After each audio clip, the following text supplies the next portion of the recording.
everyone, welcome back to my channel. I'm KK and welcome to my January 2024 bullet journal setup. I know it's a bit late, but I'm catching up. Whether you're looking for inspirations for your bullet journal or planning for any month, you can always use these ideas. Anyway, let's dive right in. For this month, I've decided to go with the tea theme. While I've seen plenty of coffee-themed spreads all over, tea themes seem to be a bit more rare. There's even lots of coffee-themed stickers even in my own collection, but same, I don't see many tea stickers. Personally, I enjoy both tea and coffee, and I do plan on doing a coffee theme later in the year using my coffee-themed stickers. So how's everyone's Christmas and the New Year been? I hope you all had a wonderful time and hope you all managed to get a good break, perhaps spend quality time with your loved ones, or go on exciting adventures. As for me, the weeks leading up to Christmas were quite hectic. I just managed to finish my 2024 bullet journal and planner videos at the last minute, leaving me with a very limited time for January's setup. I also took a few days off to spend time with families and friends and to get some much needed rest. That was my priority, and now I'm back fully charged and ready to dive into the excitement of a brand new year. And rather than compromising the quality of my videos or journals by rushing through them, I chose to take my time. So here I am posting this video in mid-January, ensuring that I maintain my standards. So on this month's cover page, I'll draw some teapots for all different shapes. Now, usually I'm not the best at those adorable, cute doodles, so I thought why not switch things up. Instead, I'm diving into my roots as a landscape architect and bringing some architectural sketchings to the table. You see, architectural sketches are a fantastic way to quickly express design ideas. They don't need to be super detailed, the focus is to capture the concept accurately. You can always add more details and colors to create a rendering for client presentations, or a simple sketch can be just as effective for those brainstorming sessions with clients or colleagues. If you have seen my previous videos, you know that cute teapots and biscuits aren't exactly my thing. I can handle patterns, trees and flowers maybe, but cute doodles like a teddy bear or a bunny rabbit would be a challenge for me, really. So I decided to go completely the other way for this cover page, which is something I'm good at but have never tried in my bullet journal. And let's dive into this architectural sketching adventure together.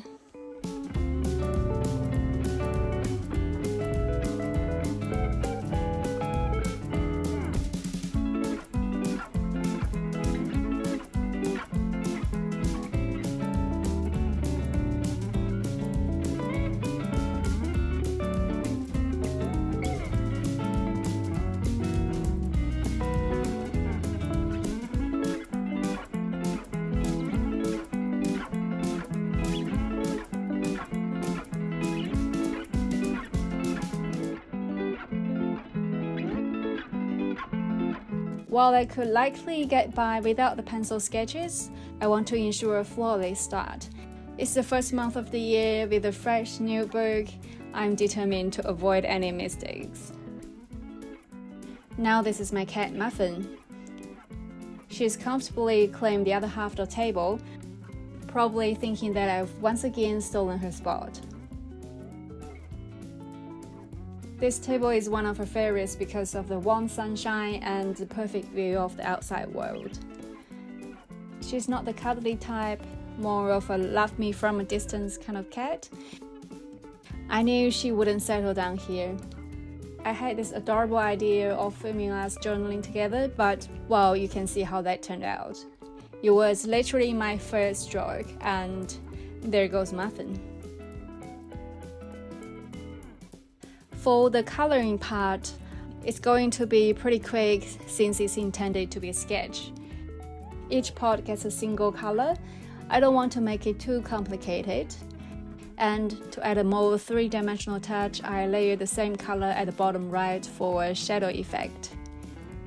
Another reason I decided to go with this style is that these markers are water-based, which means it's a little bit tricky to layer different colors with a clean edge.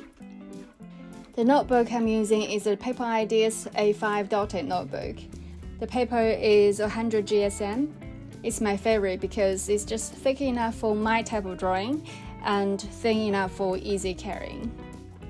While thicker paper could handle more layers, it could make the book heavier. I don't need fancy drawings, no watercolors or anything, so I'm super happy with this book.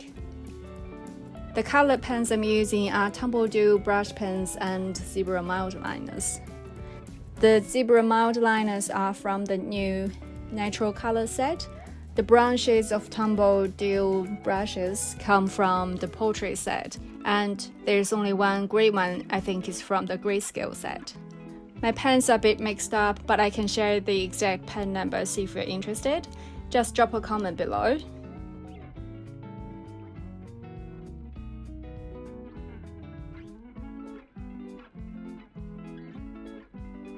And now let's move on to the left side of the page. Last year, this was where I placed my sleep and habit trackers, but this year I've decided to feature all my habit trackers at the front of my bullet journal. So now this place is left empty and I'm filling it with a monthly calendar. But it may look like a typical calendar, but I don't use it for planning. Instead, I'll use it to jot down the highlights of the day, whether it's something exciting, a new experience, or a sweet memory. Onto the design, the lines are quite freehand and sketchy, to the point where I mistakenly miscounted the grade, making my last column larger than the rest. Not a bigger issue though. I then decided to add black lines to maintain balance between the left and right pages. I also put the last vertical line more to the inner side of the brown line, making the last column look smaller now. And there you have it. What do you think? I personally really like it. It's different from all my previous bullet journal covers. Now let's transition to the weekly layout. Here's where I finally get to use my grade spacing guide. I understand this might be a common tool for bullet journaling, but it's my first year using it, and I'm still thrilled and excited about the convenience it brings. Can't believe I used to manually count the dots on every page. For those of you who are new here, I primarily use my bullet journal as a reflection book. While I keep my goal setting and habit trackers in the front, my weekly layouts are dedicated to daily reflections. I also have a separate weekly planner for to-dos and appointments. So in my bullet journal, each week is pretty much just a simple 8-block layout. 7 blocks for the days of the week and 1 block for my weekend review. I've moved away from using monthly calendars for planning. How about you guys? Do you still use monthly calendars? And if so, how do you use it?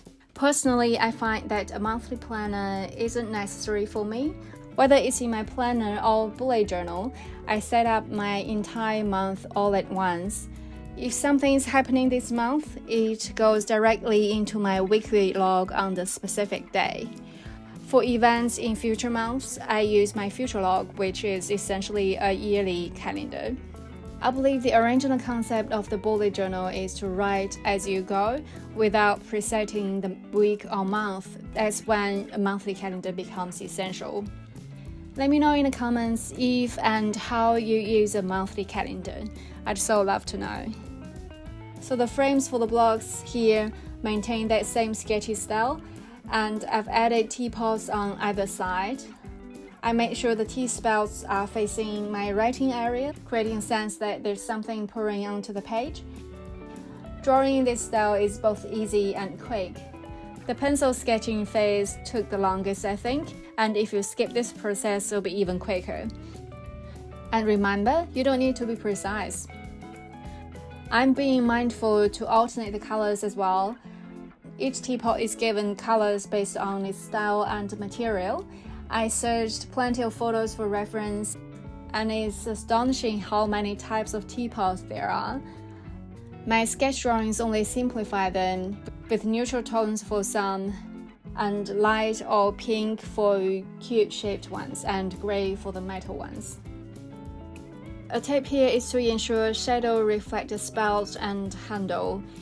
Also, keeping sunlight direction consistent across the page will make the drawing tidier and making more sense.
I really enjoy drinking tea.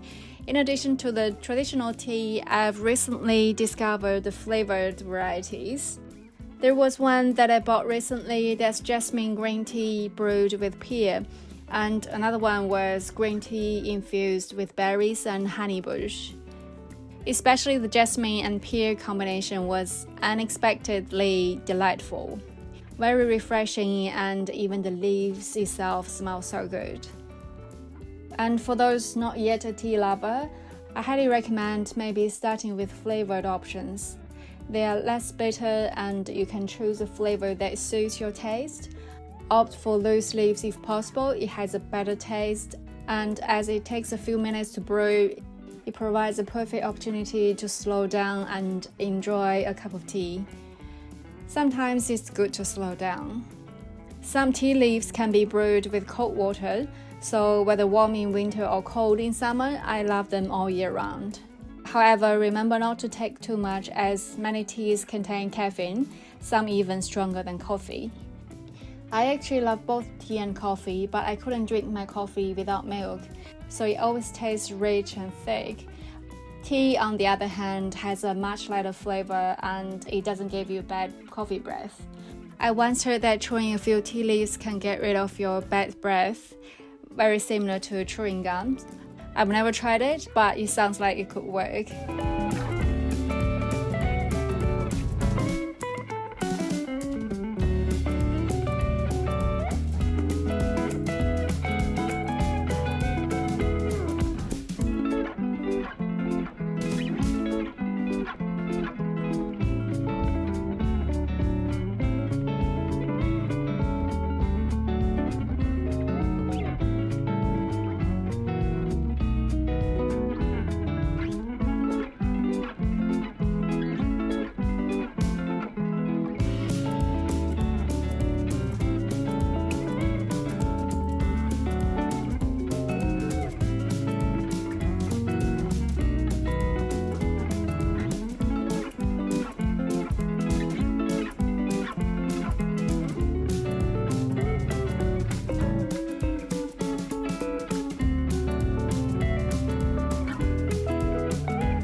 It feels so good and satisfying that the 1st of January falls on Monday.